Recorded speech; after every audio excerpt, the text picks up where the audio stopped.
বাসায় বঙ্গোপসাগরে পাঠাতে চান। আপনার এই বক্তব্য থেকে বাংলাদেশের মানুষের মনে এখন ভূমি ভূমি ভাব চলে আসছে।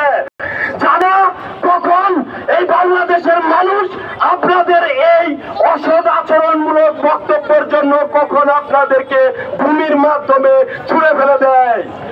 আমি দুদু দাদাকে বলবো, আপনি দাদার বয়সী, আপনি একটু চিন্তা করে দেখেন আমরা কারা।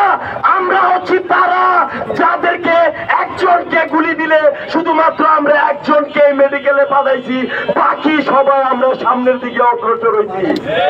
আমাদের রক্তের বিনিময়ে আজকে আপনাদের নেত্রী উন্নত চিকিৎসা করার জন্য বিদেশ যাইতে পারতেছে।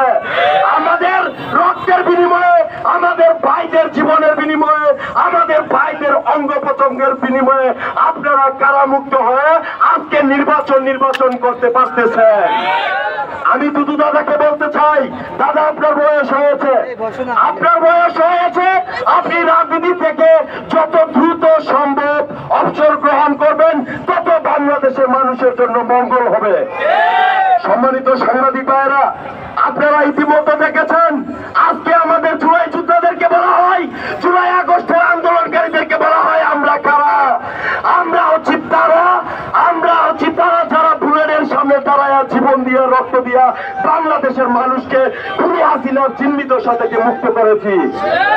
আমরা এই প্রোগ্রাম থেকে সুস্পষ্টভাবে বলতে চাই, 5 তারিখে আমরা খুনি হাসিনাকে বিতাড়িত করতে না করতে এই মিডিয়ার সবাই দেখছে 6 তারিখে সমগ্র বাংলাদেশ কারা দখল করছে।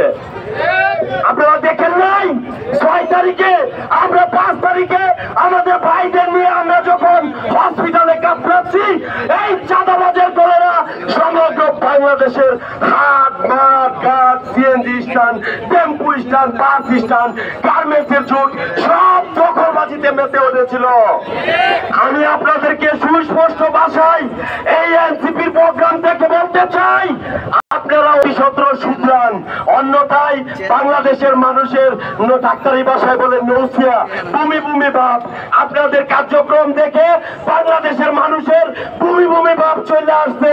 ভবিষ্যতে যদি এই খুনি হাসিনার মতো ভূমি করে দেয়, আপনারা কিন্তু সেই ভূমিতে পুঙ্গা পুরা মরে যাবেন। এই বলে আমি আমার বক্তব্য শেষ করছি। আসসালামু আলাইকুম।